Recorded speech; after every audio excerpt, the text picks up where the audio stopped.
begin with Anthony Dasher and then Dean Legge. Hey, Coach. Question about Nolan, just real quick. Knowing he was going to be one of the guys, asked to help replace the production of Aziz, was there anything different about the way he went about preparing for this season? I thought he was a more confident leader. He worked out really. He always trains hard. He's always seems like he's always in a good mood, excited about practice. Just a really fun kid to coach. But I don't know that he trained. I mean, everybody trained different this year because they didn't have to deal with COVID. But his training was a commitment to gaining a little weight, being a better leader, and I certainly thought he took on the role of leadership much better. Hey, Kirby, you got any updates on guys like Blaylock, Kieras maybe this week? Just updates on. I don't know. There's a lot of guys that are banged up. Do you have an update on those guys? I told y'all Monday. I mean, Blaylock and Kieras are practicing every day. They're repping. They're going. Basically they're cleared, right? Kieras was out there. Dom's working out. He's practicing every day. It's a matter of those guys working themselves back in. I mean, the body of work that Ladd and Jalen have. Kieras is not 100%. Dom may be closer to 100% than Kieras, but there's not a lot more we can do other than them getting reps and working themselves back. So, I mean, everybody wants to know when they're back. They're back. They're just not completely 100%. So when they're better than the guy that's playing, we'll get them out there. And they're not 100% right now. Okay, let's go to Jake Rowe and then Seth Emerson. Kirby, just to clarify that, you did say Dom is cleared now. Is that right? Dom's been practicing. Dom's been practicing for a while. Dom he's getting confidence back in his knee. He's getting stamina back. He's getting contact. He's getting reps back. I mean, it's more guys than just saying he's cleared. It goes back to our quarterback last year. I mean, you can't just say, well, you got to put him out there. No, it takes more than that.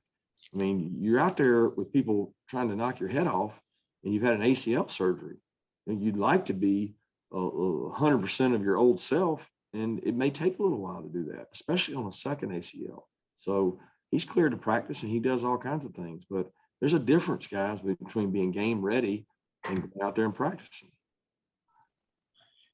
Kirby, since obviously you're thrilled with receiver injury questions, let me ask about George Pickens. I guess we haven't asked about him.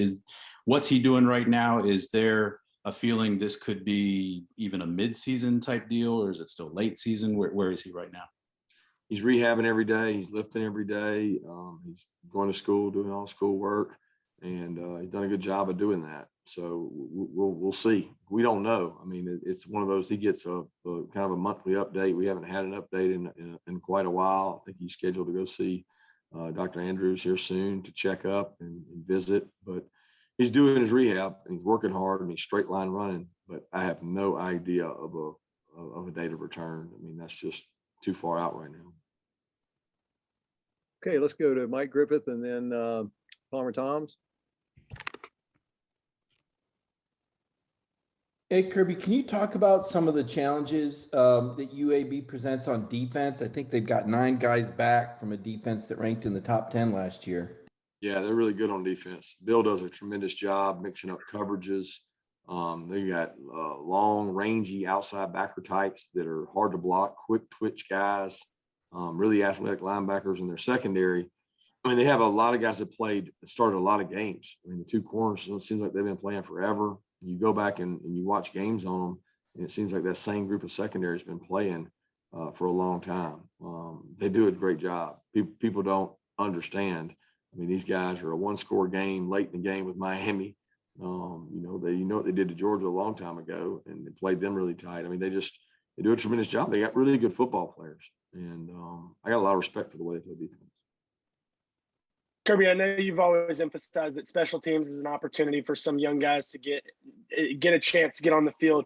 Who are some of those guys that have stood out to you that you think maybe have a chance to prove themselves in a game like this? Yeah, Smile Munden's a guy who does a lot of good things on special teams. Kamari Lasker does some good things on special teams. Arian was dominant the other night, made some big plays. Kendall Milton stepped up and did a lot of good things on special teams. So we have a lot of our freshmen in our 2 deep on special teams. Jamon has done a good job there. I mean, Ryan Davis, we have a lot of guys that are going to be able to play a role and hopefully a bigger role in special teams. We didn't get a lot of opportunities the other night. Let's go to Chip Towers and then Catherine Lewis. Hey, Coach, we didn't get a chance to talk about Jay Pods the other night.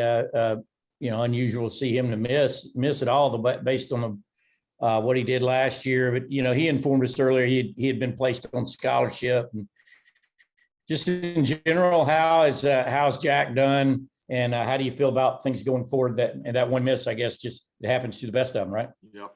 I mean, I'm very pleased with his work ethic, his attention to detail, and he does a great job of preparing himself mentally every day, day in and day out. And looking forward to getting him back out there for another one because I got a lot of confidence in him.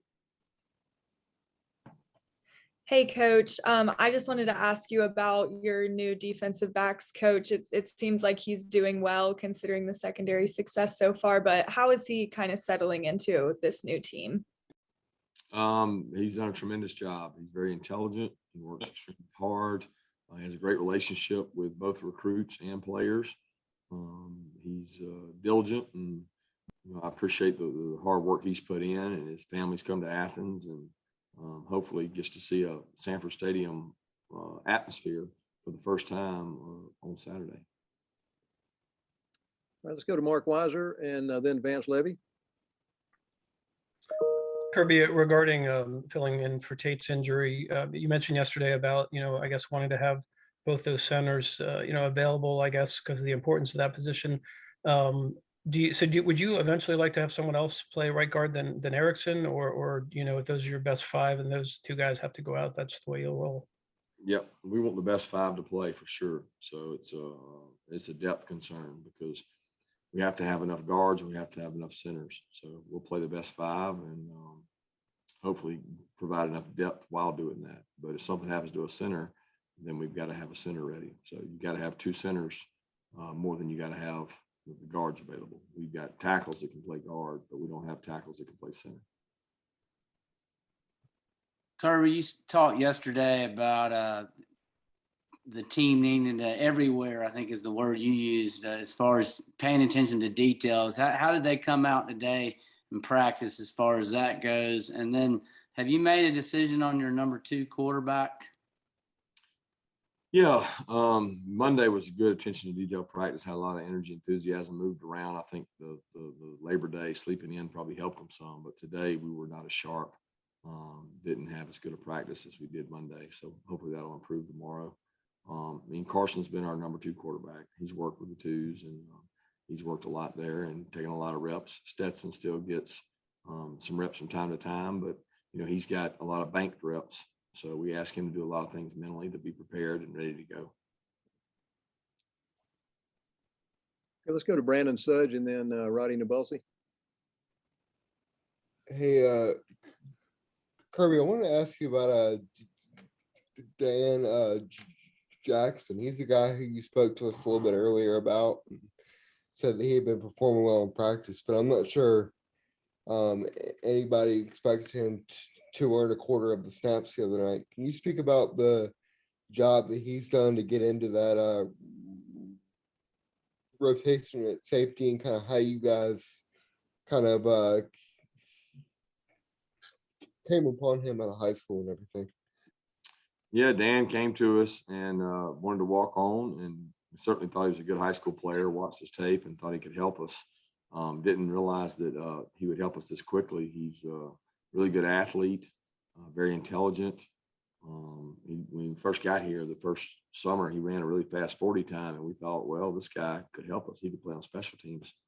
And he's done more than that. He's taken an opportunity where we have very, very limited depth, and he seized it. He seized the moment, and he's gone out and practiced really hard. Towards the end of last year bowl practice, we started working him in and saw some flashes, and then spring practice, he went with the 2s pretty much the whole time and had a good spring, and we felt good about his role. And he's a great kid. He's a really smart kid, and he works really hard every day. He's a blessing to coach. As usual, Coach, we don't get to see some of your other players and we get questions about them. So I'll hit you up for a litany of your other linemen. So now you need to move some guys around. Can you tell us a little bit about Clay Webb, Chad Lindbergh, Devin Willock, and maybe Austin Blasky? Some of the guys that we don't see that may not, they're not right there in that starting role, but people ask us, how are they doing? And I don't know what to tell them. Yeah, tell them they can, come to the spring game and see them. They can come out and watch them in warm-ups for the game, or, if we're fortunate enough ever to get a lead, they may get to watch them. But right now we're worried about their safety on the field. And that's the key for our guys to stay safe. And Devin Willock's done a great job. He's a big guard. He's working with the twos at guard, and we think he's going to be a good football player. Lindbergh got to go in the other night and got to play on special teams. And he filled a big role for us on PAT field goal when Tate went out. He's working at guard as well. Clay's been injured, in and out of injured some, and had a little bout with mono there for a little bit and lost some weight. And I forget who Blasky's been working at the third center, and he does a really good job at center. He's able to play probably all 5 positions across the board, and continues to improve and get better. Thank you. Connor, did I call on you earlier? You did not. Okay, let's go to Connor and then Jed May. Perfect. Kirby, you mentioned yesterday that Broderick Jones is ready. What does that process for him to get ready look like, especially in his second year in the program now? He's ready. I don't understand what you're asking. What is the process for him to get ready? He's ready. What did he do to sort of get to that point to where he is now ready to play and contribute? He's done about 60 or 70 practices. He's had probably about 200 lifts. He's had about 100 and something days of workouts and different things, but he's worked really hard. I mean, he's improved. He was not very strong last year. He was weak at the point. He's put on some weight. He's about 315. He's intelligent. He's played left and right tackle. He understands how to pass off twists and games.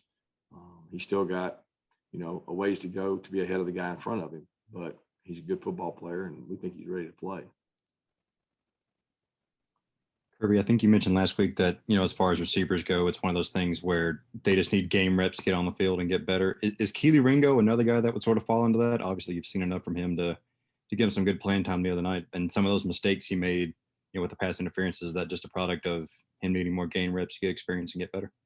I hope so. I certainly hope so. I hope that he gets better with game experience, practice experience, playing the ball in and out of phase. He's got really good ball skills. So I'm excited to see him play, because I think that some people are going to go after him because of the pass interference calls. But, I mean, I'll be honest with you, he's one of our best ball skill guys, go up and attack the ball. So I hope he gets an opportunity to do that. We got time for 2 more questions. Anyone got a follow-up? Go ahead. Coach, just real quick, I haven't asked you lately about how Coach Cochran is doing. Yeah, I haven't talked to him in probably, I guess, right before the Clemson game. We spoke a little bit, but seems to be doing well, and looking forward to getting him back here. Hey, Kirby, I got a message from Kobe Pierce recently, one of your former players. He asked me he wanted to know who was performing well on the scout team. And he asked me to report back over to him. So just asking about scout team. I would say Brock Vandegrift has been doing a really good job on the scout team. He gives us a really good look. He does a great job. Micah Morris has done a tremendous job. Defensively last week, John Staten was Skowski and did a really good job of representing him. Xavier Sori has worked really hard, and Jonathan Jefferson has really improved. So those guys probably stick out as high effort guys that practice really hard each day to make us better. Thanks, Coach Smart. Thank you, guys.